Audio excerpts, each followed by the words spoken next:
सुप्रभात प्यारे बच्चों, मैं आशा करती हूँ कि आप सभी कुशल पूर्वक होंगे। मैं आपकी हिंदी की अध्यापिका प्रेमचंद मेमोरियल पब्लिक स्कूल से पहली कक्षा में आपका स्वागत करती हूँ। बच्चों, आज हम आपकी हिंदी भाषा की पाठ्य पुस्तक आकांक्षा का पाठ 11 पढ़ेंगे, जो पृष्ठ नंबर 35 पर है। अपनी हिंदी भाषा की पाठ्य पुस्तक निकालिए और पृष्ठ नंबर 35 पर आइए। पाठ 11 अह विसर्ग का प्रयोग। बच्चों, हम हिंदी वर्णमाला में स्वर और व्यंजन पढ़ चुके हैं। स्वर और व्यंजन के अलावा हिंदी वर्णमाला में अयोगवह भी होते हैं। उनमें से एक अयोगवह यह है। ओके,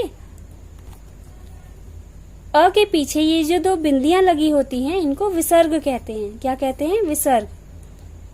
इसका उच्चारण आधे ह की तरह होता है।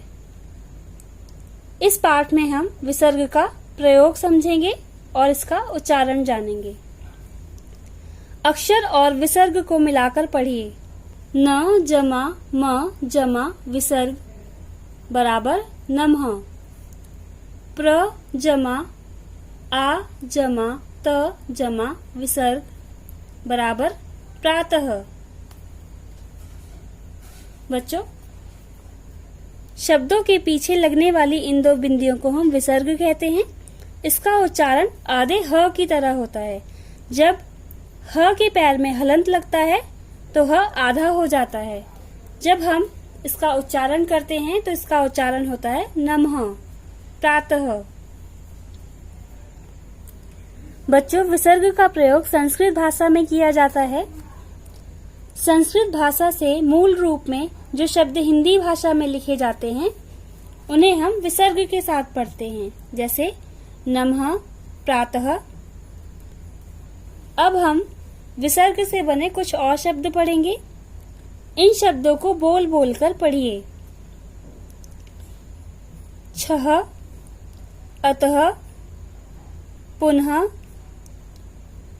अंततः, प्रायः, दुख, स्वतः, अंतःपुर, निस्सहाय, अंतःकरण, दुःशासन, निस्संकोच। बच्चों, अब हम विसर्ग से बने कुछ वाक्य पढ़ेंगे। पढ़कर समझिए और लिखिए। मोहित और सुगंधा प्रातः 6 बजे उठते हैं। वे सूरज को नमः करते हैं। वे दोनों प्रातः सैर को जाते हैं। वे पाठशाला के लिए स्वतः तैयार हो जाते हैं। पाठशाला जाते समय वे माँ को नमः करते हैं। माँ उन्हें अंतःकरण से आशीष देती हैं। मोहित प्रायः टिफिन भूल जाता है। बच्चों, प्रातः का मतलब होता है सुबह। 6 का मतलब होता है 6। ओके, नमः का मतलब होता है प्रणाम या नमस्कार।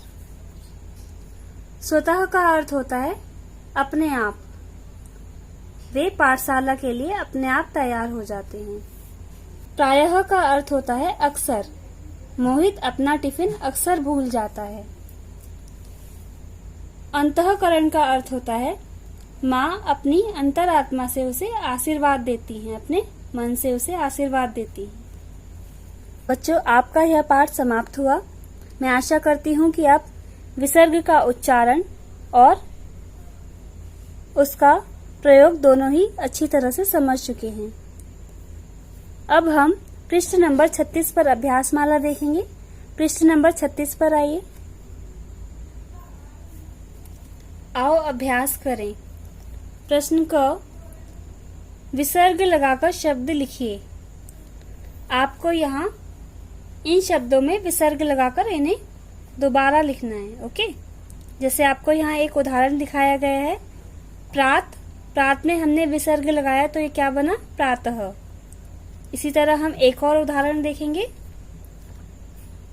न, म, नम और विसर्ग लगाएंगे तो ये क्या बना? नमः। प्रश्न ख, शब्दों को तोड़कर लिखिए। आपको यहाँ कुछ शब्द दिए गए हैं जिन्हें हमें तोड़कर लिखना है। एक उदाहरण दिया गया है, नमः को तोड़कर यहाँ पर लिखा गया है। अब हम मूलतः को तोड़कर यहाँ पर लिखेंगे। तोड़कर अर्थात खंड करके लिखेंगे। म जमा उ जमा ल जमा त जमा विसर्ग, मूलतः। ओके। प्रश्न ग, चित्रों की सहायता से वाक्य पूरे कीजिए। संकेत विसर्ग वाले शब्दों का प्रयोग कीजिए। आपको यहाँ कुछ चित्र दिए गए हैं जिनकी सहायता से हमें ये वाक्य पूरे करने हैं और हमें विसर्ग वाले शब्दों का ही प्रयोग करना है यहाँ पर। ओके। जैसे हमें एक उदाहरण दिखाया गया है, मेरी माँ सुबह 6 बजे उठती हैं। अब हम दूसरा वाक्य देखेंगे, नेहा रोज प्रातः मंदिर जाती है। यहाँ पर किसका चित्र है? प्रातः का, सुबह का, तो हम यहाँ लिखेंगे प्रातः।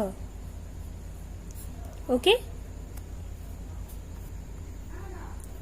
बच्चों, आपका यह पाठ पूरा हुआ। हमने अभ्यास माला को भी समझ लिया है कि हमें अभ्यास माला किस प्रकार हल करनी है। ओके, आप इस पाठ को एक बार और अच्छी तरह से पढ़ेंगे। उसके पश्चात दी गई अभ्यास माला को अपनी पुस्तक में करने का अभ्यास करेंगे। यदि आपको इस पाठ से संबंधित कोई प्रश्न पूछना है तो आप बेझिझक पूछ सकते हैं। धन्यवाद।